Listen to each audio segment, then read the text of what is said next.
So this prodigal son was reduced to a state where he was seriously contemplating getting into the muck, the slop, where the pigs live in their own, you know what. They just do it where they live and walk and move. The stench of a pig pen. I mean, there's a reason why we think of things that are dirty as a pig pen. Would you clean up your room? It looks like a pig pen in here, you know. Pigs are pretty dirty animals. And yet he's ready to get in there on his hands and knees, shoulder to shoulder with the pigs, stick his head into the feeding trough with them and start eating these pods. I mean, this is refuse. This is garbage. This is disgusting. But that's where he's at. And he comes to his senses, realizes how good he had it when he was at the Father's house. So the point of this homily, and it's a great theme running throughout the scriptures, is the goodness of God's ways, the desirability of God's ways, if we be wise. I mean, what is the definition of wisdom anyway? You could define it this way, very simply. It's living in accordance with what is truly good and fulfilling for us. Well, who's the expert on anything? The manufacturer. Okay. God made us with his hands, manus, facere, to make something with your hands. That's what a manufacturer is. And God made us with his hands. He's the expert. So, let's just play out a little, let's have a little fun with this. Let's say any teenagers in here? There's no teenagers in here? You're a teenager. Are you the only one? We got two? All right, you get your license yet? You get your license? License? Driver's license?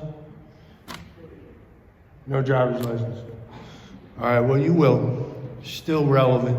It's fun when you get your driver's license. Next to graduating high school, it's like one of the best moments of your life.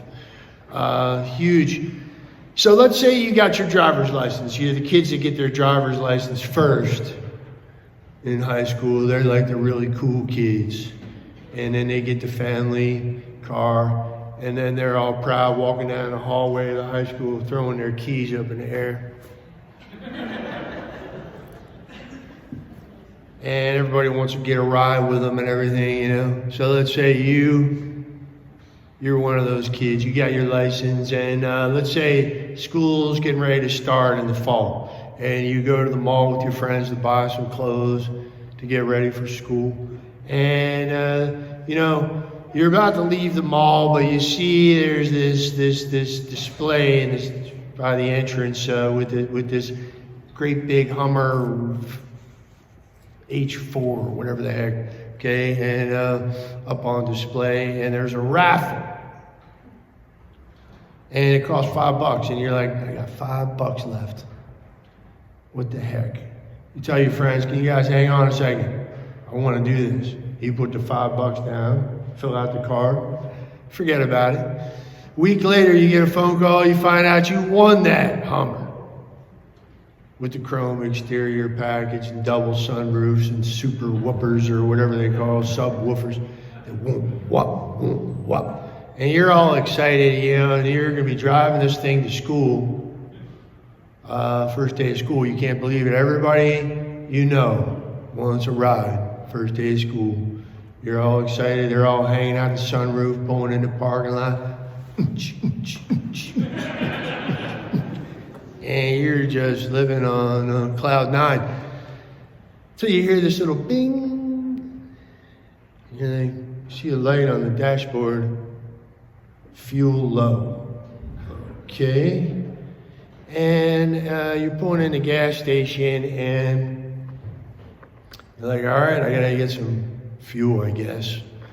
You don't make very much money at Taco Bell, but let's see, I make a couple bucks. All right, you pull up to the pump, Now, this analogy doesn't work unless you go back in time a little bit. Let's just presume here that diesel fuel is cheaper like it used to be than regular fuel. So you're doing some quick math. You're like, man, this thing's got a double fuel tank. This is going to be more than $100. Fill this thing up. That's like 2 weeks of working at Taco Bell. And you're like, all right, here's diesel fuel, it's cheaper. This could save me like $20, $30. So you pull up to the diesel pump. And then you get out, you get the handle, you open a little door, and you go to stick it in there, and you see this sticker from the manufacturer says, unleaded fuel only. Now you're in a quandary standing there holding this thing. And you're like, well, do I pay attention to the manufacturer? That would be wise. Your vehicle will be truly happy and living in accordance with what is truly good and fulfilling for it if you put in there what the manufacturer prescribes, unleaded fuel only. Don't you put that diesel fuel in there, okay? It's going to mess that thing up. All right, so it's a great analogy for us to just think, with our vehicles, we take care of our vehicles. You're really foolish to disregard the manufacturer, the people with the white coats that designed the blasted thing, that made it with their hands. They know what it needs to run right. Okay, so change the oil this many miles, do this, that, and the other thing, if you want to maintain it and have it run optimally. So anyway, our lives are not much different. It's like this is the owner's manual here, It's like God and his ways are ordered to our greatest happiness and human fulfillment. I mean, the clear synthesis of that would be the Ten Commandments. Really, there it is. That's right from the manufacturer. We live according to these ways. But, we want to take a cheap shortcut, try to save a couple bucks, we think. But it's a cheap counterfeit, the ways of the world, the flesh, and the devil. Okay? Want to sell us a cheap counterfeit. It's going to gunk up the engine of our lives. And then we're going to leave a trail of wreckage, before we finally learn this lesson that the prodigal son learned. After he broke down, he came to his senses and said, okay, maybe I should get the owner's manual out. And, look, we're miserable if we try to do anything other than what God designed for us, his ways for us to live. I like this appeal. This form of argument is appealing to an enlightened self-interest. It's a powerful way to argue. Fear of damnation is a whole other line of argument that's, has some merit. But I think also the flip side, hey, we should choose to live this way because it's good. And taste and see how good the Lord is. Psalm 34 today. It's a powerful line. It really gets at that. Taste and see how good this is. He's sitting there licking his lips, looking at these pods. And then he thinks about the servants back at his father's house and how good he used to eat when he was back there. And that's the father's paternal ingenuity. He's like, all right, I'm going to let him go out there and find for himself. You want to go run the experiment? So many others have tried. Have at it. In the end, you're going to find out you're left hungry with a bellyache, when we try to put something else in and we gunk up our lives. So I love this form of argument. You find all throughout the scriptures. But if we could just get this, like the prodigal son, who came to his senses. Literally, it says, but when he came to himself. I like that even better. It's literally what it says. He came to himself. He had this heart-to-heart with himself. Came to his senses and was like, man, what am I doing? There's lots of great examples of this. And when we finally get it and we throw our lot in with the Lord, and turn our whole heart to the Lord, really incline ourselves towards the Lord and his ways out of an enlightened self-interest. What if we did that instead of being a begrudging Christian, a begrudging disciple of Christ? We're doing this because it's what we're supposed to do, and it's like just sheer duty, checking boxes, or I'm struggling to, I don't really want to do it, but I'm trying to do this. Our heart's not in it. We're half-hearted. It's kind of like the older son. He's kind of half-hearted about it. He's not happy. He's irritable and restless and discontented in the Father's house. He really wants to be out there doing. He's jealous of what his younger brother did. Maybe he wants to go out there and do the same thing, and he's just hanging back, being this dutiful son. But his heart's really not in it. Or else he would be celebrating his brother's return to his senses. If he really thought as God thinks, sees as God sees, he'd see the wretched condition of his little brother and be rejoicing that he's come back to his senses and come back to his father's house. So I like Caleb. Anybody named Caleb in here? Not one Caleb? One? Your name's Caleb too, and you're a teenager. This whole homily was meant for you tonight. That's what you call divine choreography right there. Numbers 14:24. Remember this. It's a good verse for you. Caleb has a different spirit because God's speaking here to Moses, and he likes Caleb. Caleb and Joshua went out to spy out the Holy Land, and they came back with a good report. Like, we can take these guys, we can do it. And there were these other defeatist voices, no, we can't do it. Caleb had a different spirit, and it says here, he followed me fully, or wholly, completely. He followed me fully. His heart was all in with the Lord and his ways. I always thought if I ever had a kid, I'd name him Caleb. So be proud of your name. He is a stud in the Old Testament. I love this guy, Caleb.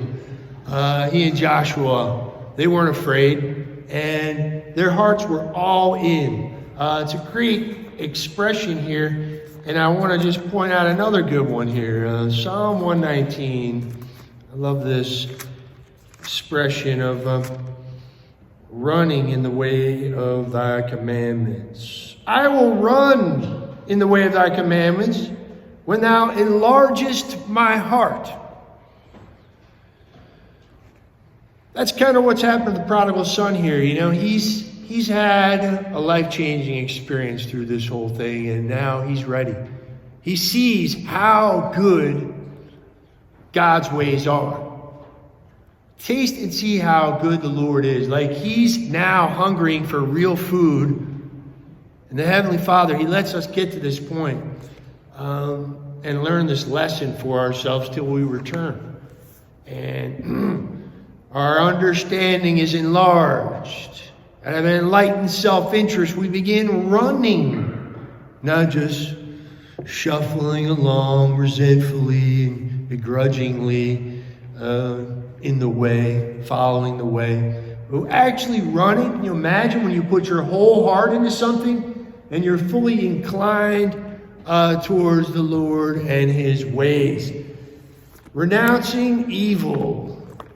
This is another good quote I like here from the prophet Amos, which is very succinctly, seek good and not evil, that you may live. Hate evil and love good, to be drawn towards the good as something fulfilling and desirable for our lives. I'm telling you. We want to take shortcuts. When you're a kid, you get tempted. Your conscience is still in the oven, so to speak. You're kind of young, and all of us have done it. Most everybody in here, unless you're George Washington, we lie. We're like, we try and experiment. Ooh, here's a little shortcut. I can get out of this trouble I'm in if I just lie. Seems like a good shortcut.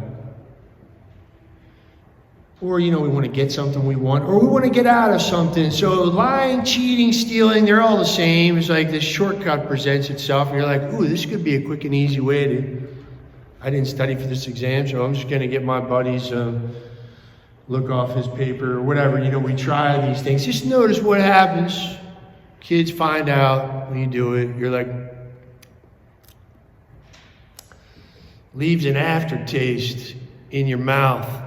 Because God's ways are more real than the laws of physics, okay? Than the law of gravity.